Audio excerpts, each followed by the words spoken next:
A scream tore through the morning. "Please! They're beating my mom!" Highway US 89 stretched along Paradise Valley, still veiled in cold mist. On the porch of the roadside diner outside Livingston, Montana, the scent of coffee mingled with smoked meat and leather.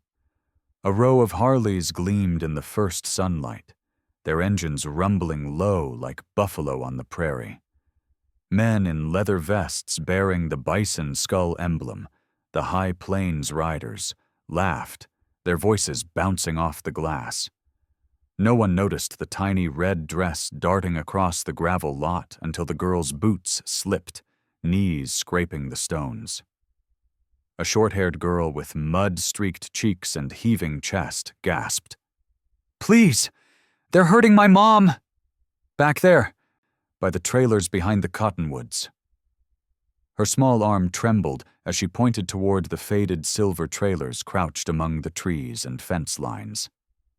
The chatter outside fell silent, only the wind stretching across dry grass, and the faint clink of spoons inside the diner remained. A few truckers turned around. No one moved. Until one figure stepped away from the group of leather vests. His name was Jake Turner, mid-30s, broad-shouldered, neatly trimmed beard, eyes blue like Hebgen Lake in May. His dark leather vest bore the High Plains rider's patch stitched in white thread, and on the left, a silver horseshoe pin, scuffed from winter, riding through Bozeman Pass in snowstorms. Jake had worked oil fields, then machine shops, hands calloused, always smelling faintly of grease and steel. Yet every Sunday, he stopped by this diner, ordered black coffee, no sugar, and sat by the window watching clouds wrap the Absaroka Range like a shawl. Few ever asked about Jake's life. Fewer knew he'd grown up in Big Timber, a quiet childhood marked by wind howling over prairie and a single mother tough as wire. She'd taught him, when someone cries for help, don't count how many people are watching. Count how many seconds you have to act. That lesson stayed wedged in his heart like a small tack, not painful, just ever-present.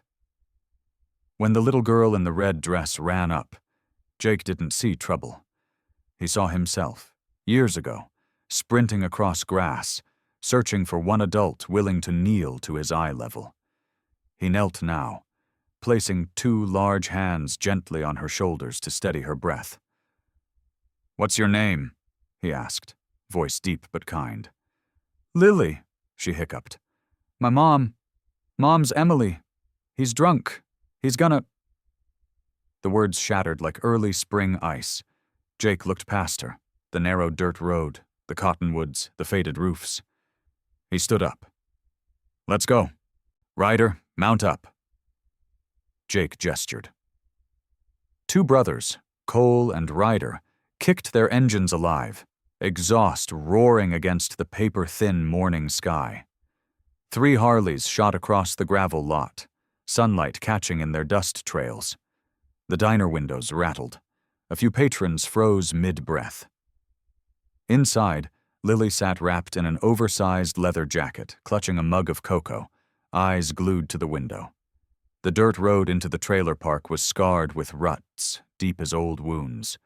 From a distance came muffled shouting, angry, breaking, the thud of struggle, glass shattering. A small cracked window glowed with slanted light cutting through suspended dust. Jake braked hard, foot to the ground, and all 3 dismounted. He pushed the door. The latch snapped. The air inside reeked of alcohol and sweat. A drunken man had a woman pinned against the wall, hair disheveled, split lip, pale blue eyes ringed with bruises. Emily. In his hand, a broken bottle, glass glinting dangerously. "Get the hell out, trash!" he spat, voice thick with liquor. Cole moved to block him. Ryder circled behind, and Jake lunged forward. He caught the man's wrist mid-swing, twisted just enough for pain. The bottle dropped, clinking under a chair. "Enough," Jake said, voice low, deliberate. Emily's eyes widened, fear and relief tangled. The man cursed, thrashed, but the three bodies steady from 1,000 highway miles pinned him easily. They zip-tied his wrists behind his back. Emily collapsed into a chair, face in her hands. From outside, sirens from Park County Sheriff's cruisers wailed closer, swallowed by wind. On the table lay a faded photo, Emily smiling shyly beside Lily in an autumn dress, a half-finished flower sketch. Jake exhaled, set down his helmet, and turned to Emily. "Ma'am, you want to step outside while I call EMT to check you?" She nodded. Behind them, the man mumbled, "Traitor," still writhing as Ryder tightened the plastic cuffs. When the patrol car turned onto the dirt road, dust rose like a curtain. Neighbors peeked from porches, eyes flickering between fear and relief. Jake and his brothers stood tall, palms open, not running. He'd seen too many places where people turned away. In Montana, he wanted to do something different. 2 Park County Sheriff cruisers screeched to a stop. Doors swung open, officers stepped out, hands near holsters, eyes scanning the scene. Jake raised his bare hands, voice steady and clear. "We intervened in a domestic assault. The victim's name is Emily. Suspect intoxicated weapon was a broken bottle. Evidence under the chair." A breathless pause hung in the cold, only the wind chimes clinking softly. A female officer approached, noting the bruise around Emily's eye, and the drunk was restrained with zip ties. She nodded to her partner. Then the procedure took over. Cuffs, rights read, EMT called. The man was led out, eyes unfocused, muttering nonsense. Emily trembled, but her shoulders eased. Jake said nothing more. He simply stepped back, giving her space to exist again. Over the crackle of the police radio, Lily suddenly appeared at the doorway. No one knew how she'd slipped away from the diner so fast. The oversized leather jacket hung off her shoulders. Her brown eyes were red and swollen. When she saw her mother, she burst into tears, sprinting forward, clutching Emily's waist as if afraid someone might pull her away again. Emily dropped to her knees, embracing her daughter, whispering broken apologies.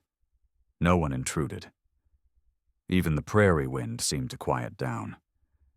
Jake knelt to meet Lily's gaze. "You did great," he murmured. "You're the bravest one here." Through tears, a small spark lit in Lily's eyes. A flame kindled against the cold morning. "I'll take you both somewhere safe," Jake told Emily. She nodded, still holding her child tight. They stepped outside. Sunlight poured across the dirt lot. Dust floating like golden fish in the air. Engines rumbled again. Lily sat in front, wearing a helmet too big for her. Jake gripped the handlebars, body shielding her from the wind. They rode past the cottonwoods, back to the main road.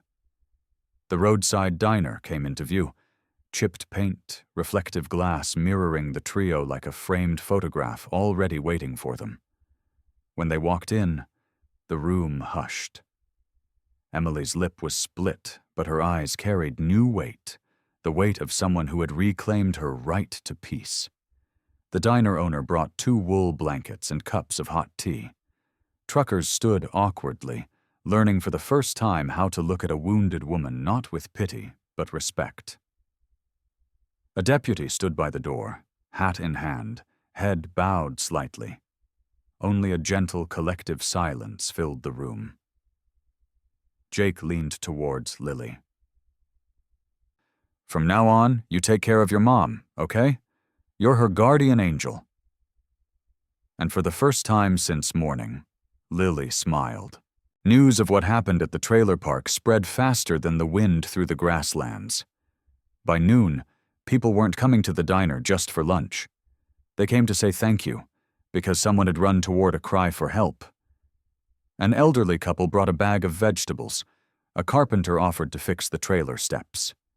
The elementary school teacher promised to keep an eye on Lily and arrange free counseling. The thrift store owner donated a small table set. Someone quietly slipped an envelope of cash under the pie plate. The High Plains riders said little. Each Sunday, a few bikes were still parked outside the diner before turning down that same dirt road. They brought milk, bread, and small gifts for Lily. Sometimes they just sat quietly, letting the sound of laughter fill the room that once echoed with shouting. Jake never called himself a hero. He just felt it was right, like how Montanans lift a hand in greeting on an empty road. Weeks passed. Winter receded. Ice on the Yellowstone River broke into drifting mirrors. Emily started working morning shifts at the Caramel Bakery north of town. Lily returned to school with a new box of crayons. Sometimes, after class, a black Harley waited silently by the back lot, just to remind her that grown-ups can keep their word. One sunny Sunday, mist still clinging to tin rooftops, Lily ran up to the diner holding a colored paper. "For you, Uncle Jake," she said, shy but glowing. On it was a row of motorcycles drawn in the crayon, a little girl in a red dress, a man kneeling to her height. And above them scribbled words, "Where there's a cry for help, there's Uncle Jake." Emily stood beside her, hand on her daughter's back, eyes glistening. Jake looked at the drawing for a long time. Then he folded it carefully and slipped it into the inner pocket of his leather vest, the one that held only what mattered most. An old letter from his mother, a cracked black and white photo, and now this crayon drawing. "It'll ride with me everywhere," he said. Emily smiled, her thank you soft as breath. Not everyone in a leather vest is dangerous. Not everyone who stays silent is indifferent. Out where prairie meets sky, kindness often wears a cap, boots, and says little. Some mornings, kindness roars like an engine, racing straight toward where fear lives. Some evenings, it simply sits beside someone, quietly letting them know they're not alone. The story of Lily, Emily, and Jake isn't a fairy tale. It's a reminder. Never ignore a cry for help, no matter how small. One person stopping can change how an entire town sees someone. A few stops can change a life's direction. And sometimes, the only thing we need to carry into a new day is the courage to say, "I'm here," and to leave behind a piece someone's been missing for far too long. If this story moved you, please like, share, and subscribe to Kindness Stories. 2.5. So acts of kindness everywhere can travel farther. What would you do if you heard a cry for help on a quiet morning? Share your thoughts in the comments. Sometimes your experience might give someone else the courage to speak up. Subscribe to catch a new act of kindness every week.